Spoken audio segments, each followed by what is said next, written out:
must keep us also steadfast and constantly making dua for them. The only thing we can do.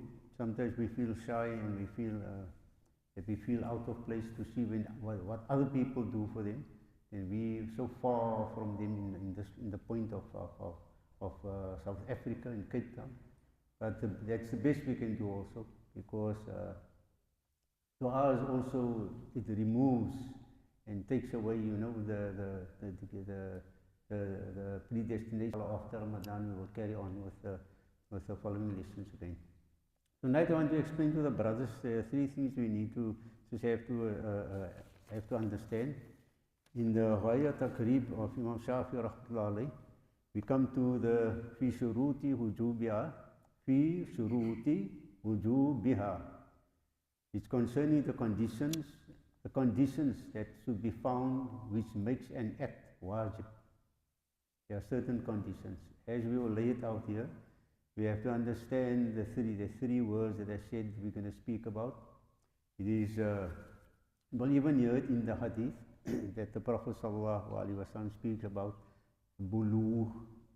When is a person bulugh, like people say, or you baligh, right?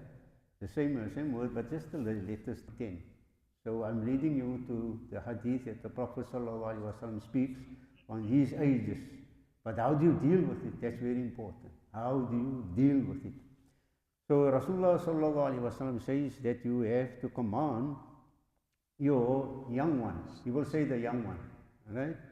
When he reaches a certain age, biha lisab'ah, right?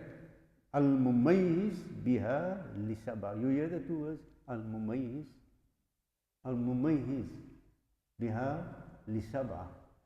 Now here the mumayyiz, what is referred to that is, you command your youngster when he is in the category or capability of distinguishing right and wrong. That is mumayyiz.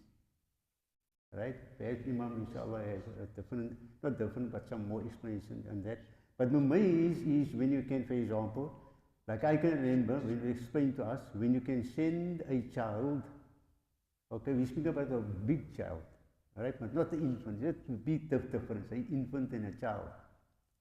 Say you are very much sure you can send this 7-year-old child or 10-year-old child to the shop. He or she can buy the necessary item and bring it back to you. And they understand. Everybody is with me. Okay, that is what hadith means, mumayyiz. Okay.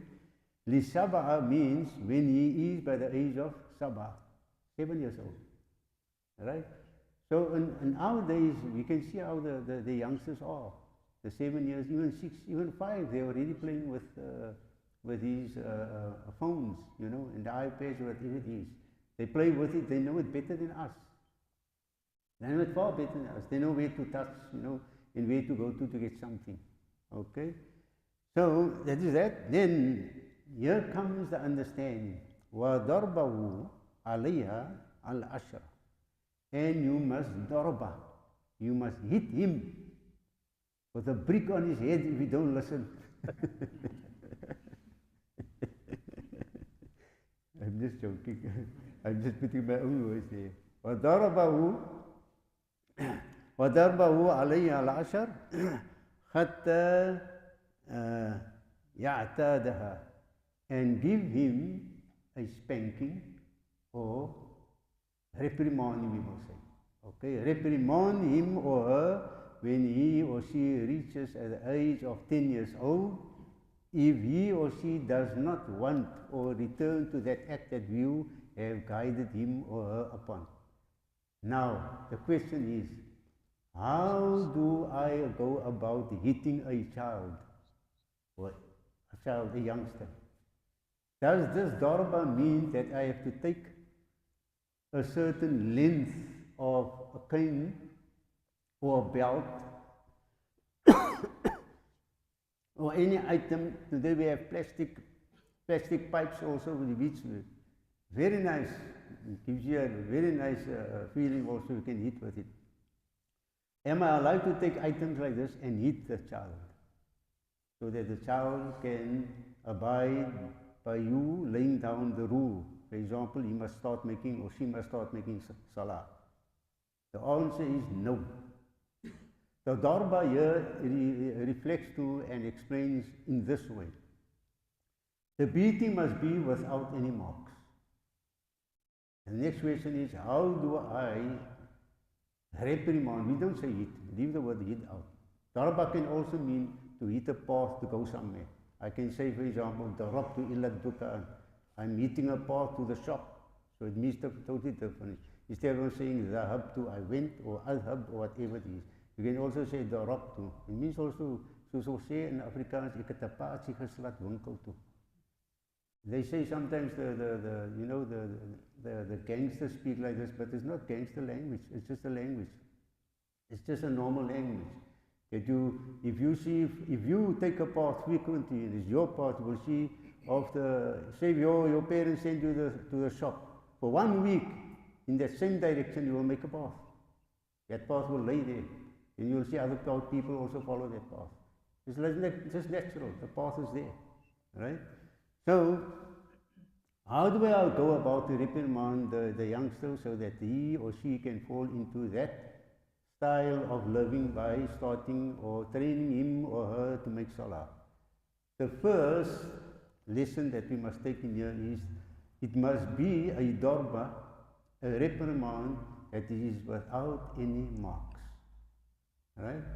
And it's disallowed, haram in Islam, to smack and hit any person, even an adult, in the face, because that is the mark, and that is the part of the body that Allah subhanahu wa ta'ala has created. When He told the angels, leave out the face, I, Allah, will fashion it. That is why it's haram to hit in the face any person. When you look at war, in the Islamic way of making war, in the verse of the Quran that Allah subhanahu wa ta'ala commands you to strike their necks and the hands, not the face. It's on the place. Even if it's a non-believer, Allah subhanahu wa ta'ala fashions that face. Right? So it's haram to do that. Haram to hit something in the face, to smack them in their face and so on. Totally haram, right? Mustn't do that.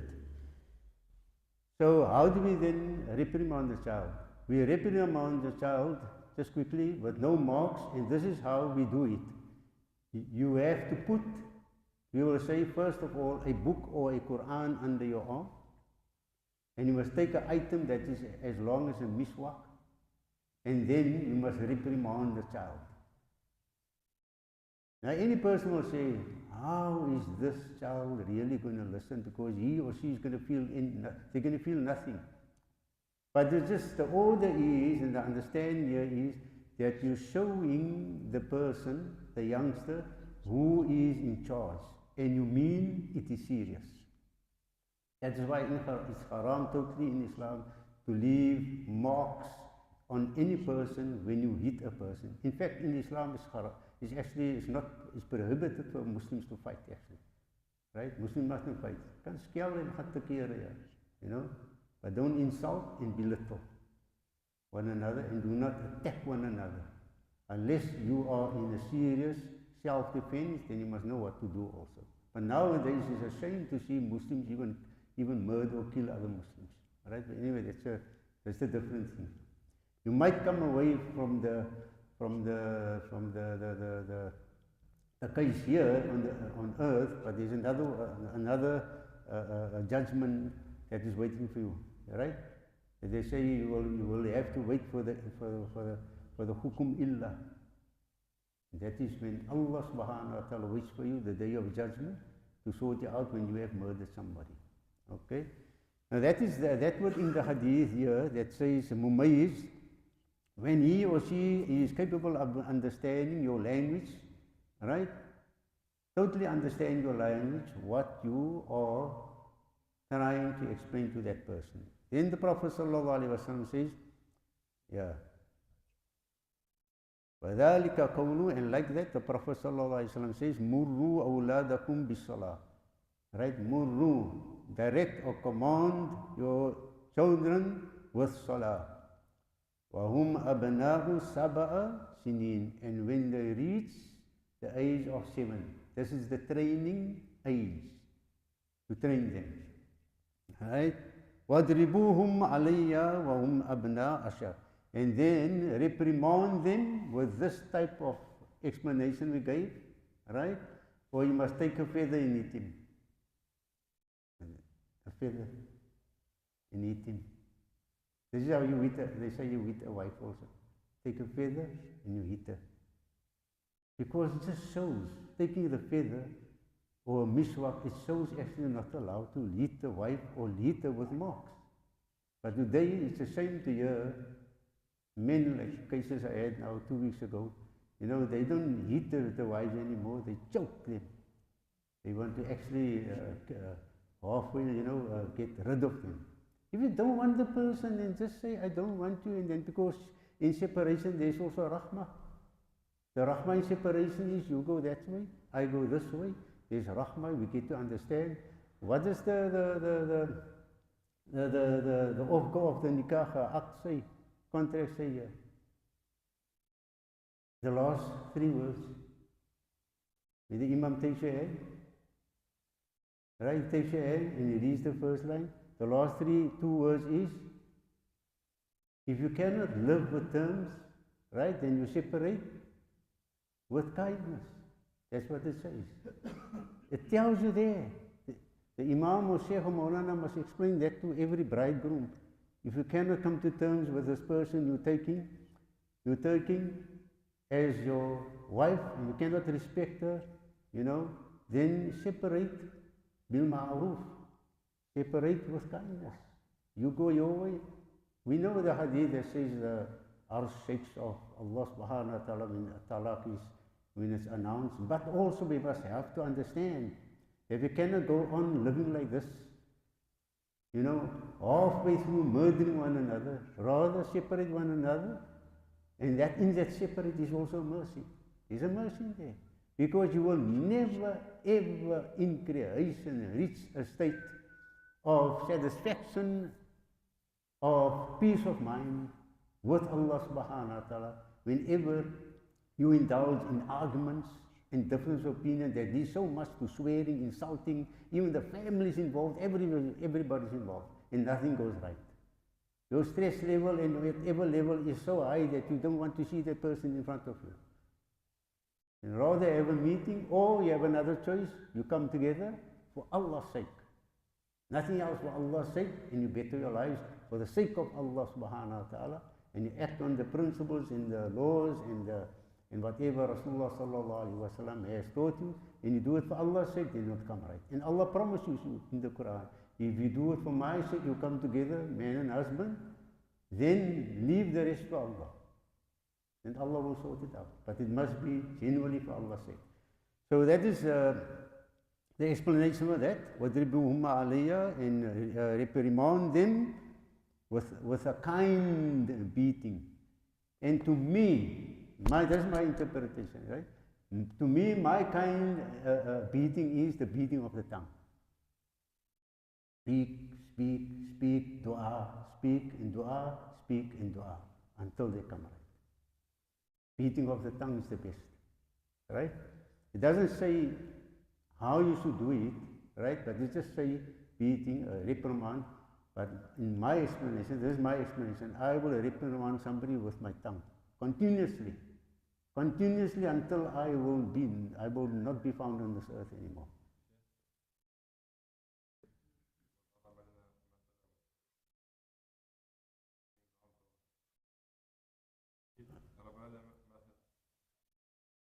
Okay, I forgot to say, when we finish with the subject, or after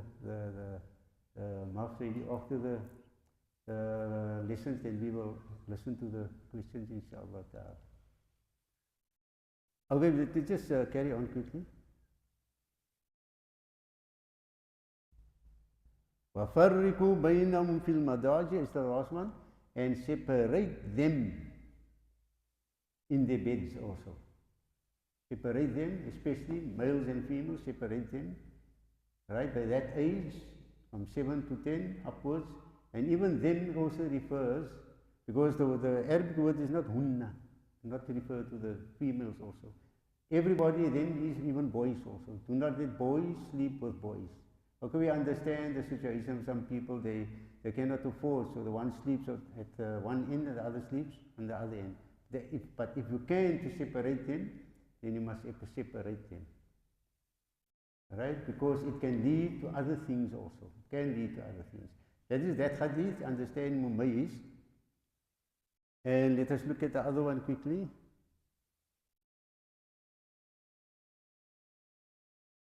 Right. Amara as-sabiya bis-salah in mumayyiz qabla sab'ah. Before they are 10 years old, and when they reach the age of mumayyiz, understanding your language, when you explain to them something, you order them and you teach them to make salah. I just want to go a little bit quicker with this, if you don't mind.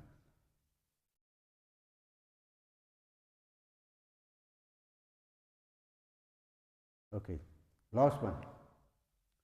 The Prophet ﷺ says that there are three types of people that the pen is inactive. We say the pen rises, in other words, it's not, his actions are not written. Rufi al-qalam and thalatha, the pen is not active with any thing that the person does in his life. There are three types of people. And in na'im, the person who sleeps, then nothing is recorded. Okay? Hatta yastaykir, until the person wakes up again. Wa anis sabi hatta yahtilim. Right? Now here's the other word we come from. And the sabi, until he reaches the age of, they say, Aqil. Yeah. Imagine? Aqil. Yeah, aqil. Now aqil comes in a word here that we will have to explain here. Right? Aqil. That he can understand totally. Something you explain to him in a different way you explain a 7-year-old. Right? And we have explained there's two differences. Right? When a person can understand aqil. Okay? And the other one is anil majnoon hatta ya'qil.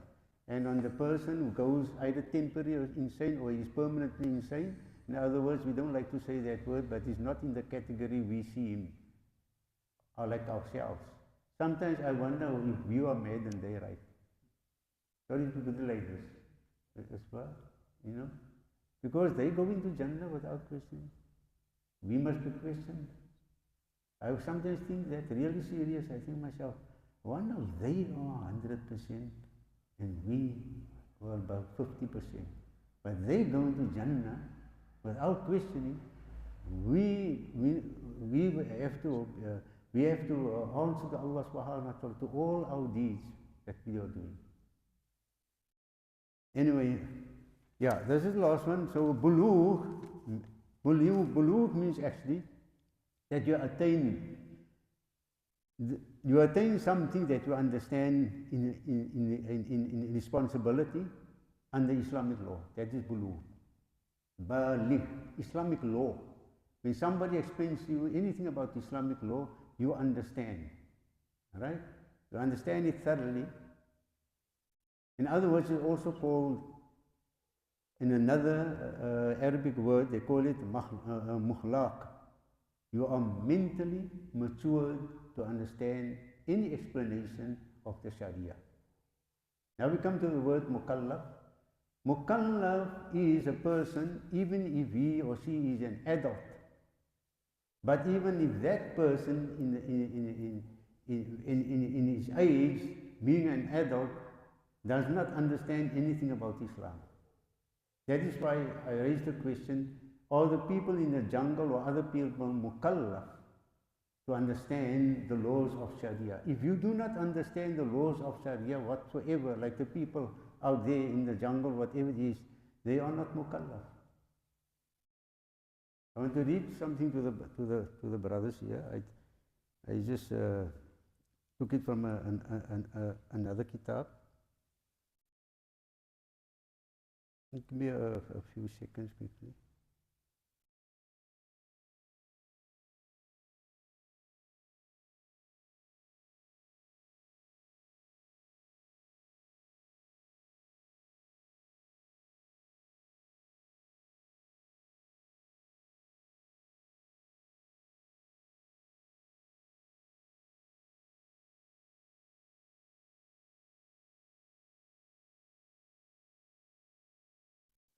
it's somewhere here.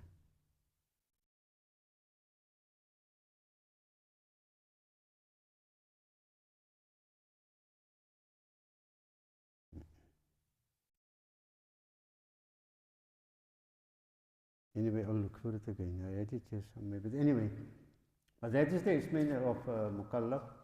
One is legally responsible. When you are responsible for the duties that you understand, you can undertake it, then you are mukallaf. Everybody understands that. If I must explain to a person who lives in the jungle, or even if I must explain to a non-Muslim the laws of Sharia, the question is you obliged to undertake it? We say no because he's not a Muslim yet. Understand? And the other one is, the last one is, that we come to, is, yeah, I think we did that. Oh yes, we did that. It's Mumayyiz name. It's glad I couldn't. Anyway, that's the three we're dealing with so that we can understand. So Mukallaf has some other things here. The Imam Abu Hanifa, a male can attain the age of maturity after completion of 18 years. That's what Imam Abu Hanifa says. Right? So we must be very careful when you ask even a Muslim youngster by telling him or asking him the question, are you mukallaf? As we heard now by Imam Abu Hanifa, that the person that he is fully responsible for his acts and what he's doing. In other words, and all these things according to Sharia, does he understand? If I ask a 14-year-old, he must explain to me the shurut of, say, of Siyam, fasting, all these things. Right? Then he doesn't fall in the act of being responsible for these things. In other words, we cannot say he is mukallaf. I can remember when we went for Umrah a couple of years back, long ago, and there was this young man. He looked to me like in the age of 20 years old, but he wasn't fasting. It was in the month of Ramadan. And I asked him, but why aren't you fasting? You are such a big person already. He told me, no, I'm not mukallaf. He used the right term. He didn't tell me I'm not balik or I'm not mumayyiz. He said I'm not mukallaf. And I asked him, how old are you? He said he's 14 years old. Sometimes these people, just because they know the Arabic terms, man, and they know the Arabic words, they know what to tell you actually. Everyone understands that.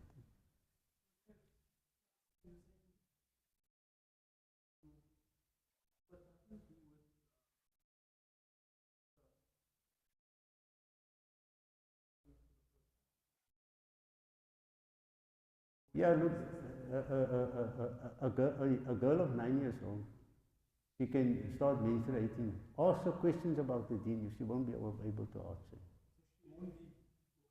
It's not in the category of being mukallaf yet. Yes. You have to use the other terms. Balik, yes. Because we are in Cape Town here in South Africa, we use the wrong terms attached to the next person. Understand? But Sheikh, what if it happens? I can see what if it happens that she gets a khair at that time, 10 years old? Yes, she doesn't understand. And it just consequently happens. He's able to discern right from wrong. But also she must understand. Also she must understand the points of Sharia also. And that's what I'm saying. The question I'm asking. Yeah. If it happens at that time, she's able to discern, she's able to understand, then you say she's mukallaf. Yes, but as we now becomes obligatory on her, yes, because whenever she understands that. Because if you must ask a person even in that age, do you know the law of Sharia concerning zakah? You ask, I mean, even amongst us also, but I'm not going to say they're not mukallaf. That is not lack of knowledge, you know. You ask any Muslim person the laws pertaining to zakah. I think maybe, let's say 3/4 of them will answer you. Understand? That's interesting point, Sheikh. So at that point, I mean, this is a real life scenario. So, so how do you come to ascertain? Who ascertains baligh, when you said that Yes. whether it's baligh or mukallaf, As we say here, is it the parent that answers the question? yeah, you have to ask her, a few questions that you can understand these things. Like Imam Abu Hanifa says here, and females by the age of 17. But what if she's clever enough to tell me I'm not mukallaf because I'm not 17, and she understands what Imam Abu Hanifa says? You can argue the point too. Understand? We just hope that they're not so clever. I read it again to you. Imam Abu Hanifa, this is Imam Abu Hanifa. I didn't get something about Imam Shafi rahmatullahi. I must still go and look up. Imam Abu Hanifa says that a male can attain the age of maturity, mukallaf, after the completion of 18 years, and female 17. Also means they are now obligated to observe the precepts of the religion. That is why I still can't understand, when people argue to you and they say, yes, but he's mukallaf, he has to fast. You could say, we take a 10-year-old child. The father or mother say, no, he's mukallaf, he must fast. How do you know he's mukallaf? Just going by age. That's not You see, this was something when, rahmatullah alayhi Shaykh Siraj, it made him berserk. He said, you can remember, when it came to these things, when he found out that 10 years old, 9 years old, 8 years old, 11 years old, children being forced to fast. Okay, training, we understand, it's training. But what if the child comes to you and tells you, I'm hungry, mommy, I need to eat something. What does the father or mother especially tell them? Sabar my kind, as amper wat? As amper buka tyd. Understand? You are actually doing something to the child that is, I don't know what you call it. I don't know if you're brainwashing the person or what.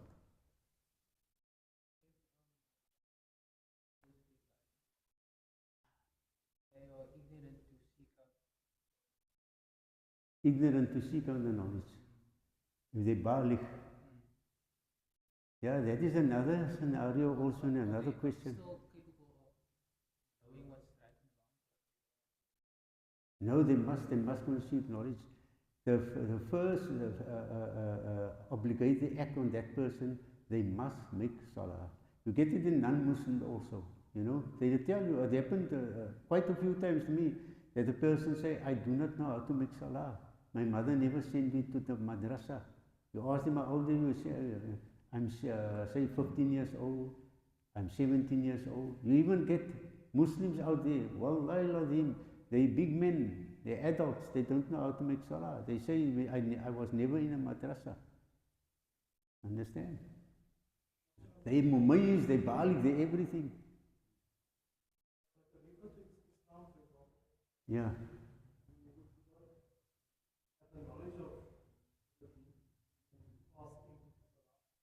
They must have it, yes. They must have the knowledge of that, yes. That's why we were trained in this way, that whoever reverts to Islam and they are new, we will first ask them. Like now it happened here, about 3 of them embraced Islam in a masjid. Last week and the week before that, and I think one Jummah. And I privately asked him, how would you treat the month of Ramadan? Will you be able to fast? They tell me no. The lady, before this lady that embraced Islam here, now Wednesday, last weekend Wednesday, the one before that, there was a slight misunderstanding in that, and I don't know, I think someone went home to tell someone else that they couldn't understand that I said to the person they mustn't fast. But now the person is Muslim. But they didn't know what was going on. The day before that, I asked the person privately, how do you look at fasting? Can you do it? Will be able to do it? She said, no. It will be difficult for me. What do I do? So I said, then you don't fast. You train yourself until you come to understand, until your body is worth it or strong enough to fast. Because that scares them. I could see directly in the person's face, she's scared. How am I going to manage to stay without food? The same one last week also. How am I going to manage? What do I do? I told him, if you cannot, then you cannot. Nothing is forced upon you. And I told the future husband, be gentle with her, be kind, understand her, because she is new into the deen and she do not have to go under that act as a compulsory act to fast, because it will be dangerous to her, it will bring out arguments and she will leave the deen. And that happened numerous times. Ask me about that. I know about that. In our own family also, a person accepts Islam. They forced him to make salah. They forced him to do this. They forced him with that. They forced him with various things. It wasn't even a few weeks and he was gone. You leave them just like that. The most important thing is, I learned it from Sayyidi Muhammad Noor. They do a lot of da'wah. Alhamdulillah. And if you must hear what Sayyidi Muhammad Noor speaks, you will fall on your back. Wallahi lazim. I think Sayyidi must explain to him. What is the main object of giving da'wah? Will Sayyidi explain to him? Next time, inshallah. Okay, I'll give you just a partial idea. The main object of giving da'wah is making the person Muslim. Finish. Sayyidi Muhammad Noor, inshallah, after Ramadan, he will give us some of the experience. They're quite active in making da'wah, right through South Africa and even abroad also. That's the main object. And even Al-Marhum Rahmatullah Shaykh trained us and taught us that if you can get the person to read the Shahadah, just leave the person. After that, slowly, gradually, gently teach the person what Islam is about. You know, no forceful acts. Because we look at the verse, La ikrah fi din. It doesn't just mean not to force a person, you know, to accept Islam. It also means that you don't force a person when he's in Islam, you don't force him. You know, like the hadith says, inshallah Friday we will speak about something like this, you know. Lam takun jabbar. That the Prophet ﷺ wasn't like that in the house. He wasn't like a tyrant. He wasn't a forceful person. He didn't force anybody to do this and do that, you know. You must abstain from this and you must abstain from that. He was lam takun jabbar. That was the Prophet ﷺ. That was his act. He was gentle. Whenever he saw something, you know, he didn't run behind the person and stop him, tell him haram, haram, haram. Everybody understands these things. So there is gentleness, there is like words that we use. Inshallah Friday, inshallah, I'll try my best to explain that. There is like words that we use like layhin and sahal, you know, and layhin and sahal. And there's other word that you use concerning our Muslim people in Islam. How do we deal with situations whenever we see it, or we come across it? How we deal with it? Okay. Anyway, we carry on, inshallah. Imam, anything to say, Imam? I think we should revisit the mukallaf and baligh. Yeah. Because I don't think we are clear about that, especially Then we must go over it again. Yeah, how we attain when do we become mukallaf? I've always learned that there's two methods, whichever comes first. The age, or when for ladies when they get their menstruation. Is that correct? My understanding correct? There's two ways how you become mukallaf. Whatever comes first. Age, like 16 or 17, whatever the Imam say, or the menstruation for the ladies. Is that correct? Right? And then for the boys the same. Either they reach a certain age or they get dreams, like the wet dreams dreams, we yeah. talked about, then they mukallaf. Is that correct? Yeah, that was the understanding. When the Yeah. person gets a, like they say, they experience wet dream, they say mukallaf. Whichever comes first. Mm. Okay, for ladies, it's the menstruation, doesn't matter the age.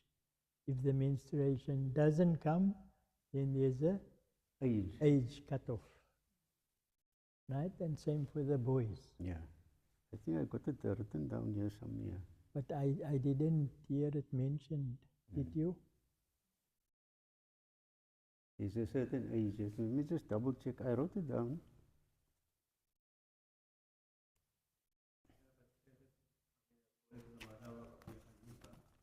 No, 18 years old, the default position is none of the other even Mubayyiz or Bali. yes, Reach the age of 18. yes, Default yes. It's either the age or the menstruation, whichever comes first. Like he says, like the age groups according to the madhaib differs. Oh, yes. Yeah, I missed this one. So if the so it's a menstruation age of 7.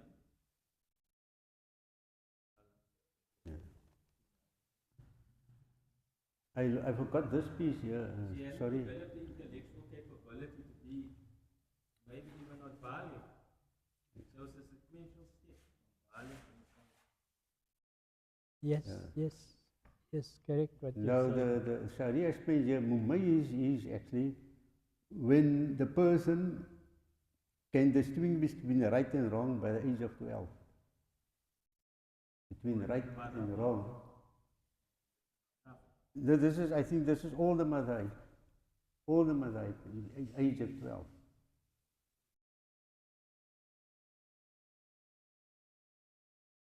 That is why we understand that, why I said also that even the people that are adults out there, that are non-Muslims, like the people living in the jungle also, you know. And there's another saying that I came across, those people, that is actually the thing that I want to read here, those people that Islam has not reached yet, they're not mukallaf. Everybody understands that. If Islam, the religion of Islam did not reach them, you know, say for example like the Bushmen, Islam never reached them. You cannot say and point to them, they say they mukallaf. No, we can't, because Islam did not reach them. Everybody understands that. All right? As in the same category, you cannot say that a non-Muslim is mukallaf. Can we? If Islam didn't reach him or her. Because if Islam reaches you and you understand between the laws of Sharia, that means to say you are now mukallaf. You are mukallaf.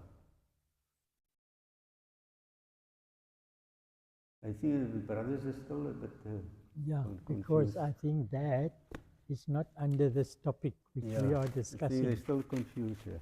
You know, I think what you meant to say there is that they are not going to be responsible Qiyamah because the deen hasn't reached them. Okay, that's another It's very good point. It's a different topic. That's a It's different not topic. concerning the topic we If do. the deen did not, but sorry man, I am missing a lot of things here. There's another one in here, that ever the deen of Sharia did not reach, or especially the deen of Islam, they are not accountable the day of Qiyamah, they go straight to Jannah. Right? Everybody understands that. I think that is more got to do with dawah. Dawah, yes. Like you've gone to your neighbor and you've told them about Islam, and so they're going to be responsible because the deen came to them. Your neighbor who you explained the deen to, and you invited him to Islam. Whereas these people in the Amazons, you know, the tribes there, no dawah has reached them. This is what he That means to refers that explain also, yes. what he's referring to. So it's not actually the topic we're discussing here. Anyway, I'm going to do some more research so that make it more simple for the brothers and sisters on the word mukallaf. On the word mukallaf, okay? Because this is the only word. Why we speak about this word? Imam, this is the only word that we use in South Africa, the Cape Malays. We will never use the other word like mumayyiz or bali. We always use that word mukallaf. That is what that word mukallaf must be explained to the people. Right? It just means we legally liable. Yeah. The Sharia is upon us now. We're going to be answerable for our actions. The actions. Yes. Using his Afrikaans explains it Better, yes. Yes. You tax. Taklif. Comes with understanding. Yes.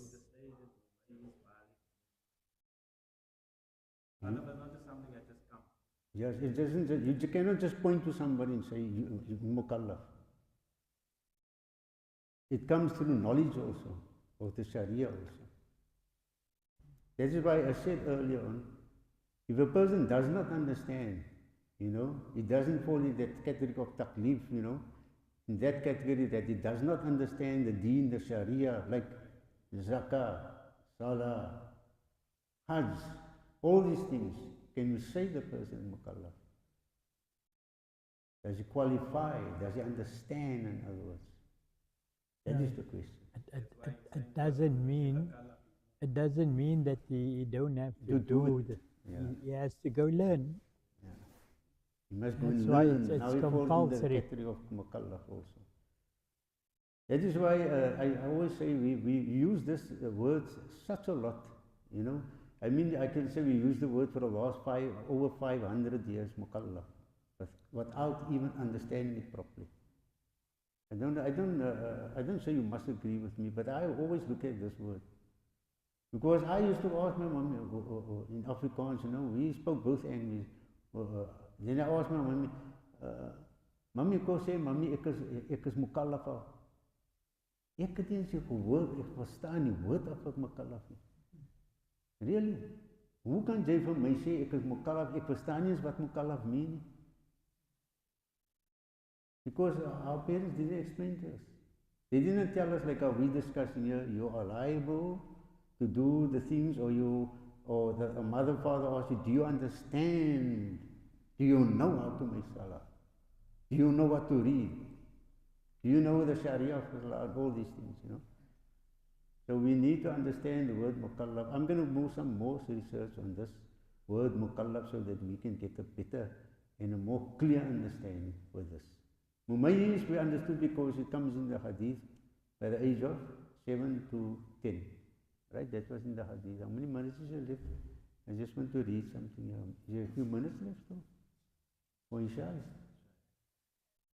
Huh? Mukallaf het voor ons opgehouden. Sorry brothers, I mean, this word kept us quite up, you know. But I've never come across also like, I might be speaking under correction, but I never come across like of quite imams or shuyukh or people like this going much in detail in this word. They also just use it from the mimbar, from the pulpit, or from the, they just say, mukallaf, finish, they just stop. They don't actually even explain it. Isn't it so? They never explain it. Never, they don't even go into the explaining it. They just say, as a mukallaf or something, they do. You mukallaf, you must do that. Explain it. Explain it to the people so that they can understand. Daarom sê ek altyd, as wat mense puasa, het hulle niks verstaan van puasa nie. Anyway, we make dua, Imam had. Imam kan berdoa insyaAllah. Bismillahirrahmanirrahim. Alhamdulillah Rabbil Alamin. Wassalatu wassalamu ala asrafil mursalin Sayyidina Maulana Muhammad wa ala alihi wa sahbihi ajma'in. Subhanaka la ilma lana illa ma 'allamtana innaka antal alimul hakim. Allahumma ij'alna minal ladzina yastami'una al-qawla fayattabi'una ahsana. ربنا آتنا في الدنيا حسنة وفي الآخرة حسنة وقنا عذاب النار وادخلنا الجنة مع الأبرار يا عزيز يا غفار يا رب العالمين. والسلام على المرسلين والحمد لله رب العالمين. سر الفاتحة. بسم الله الرحمن الرحيم. وصلى الله على سيدنا محمد وعلى آله وصحبه وسلم. والسلام على المرسلين والحمد لله رب العالمين.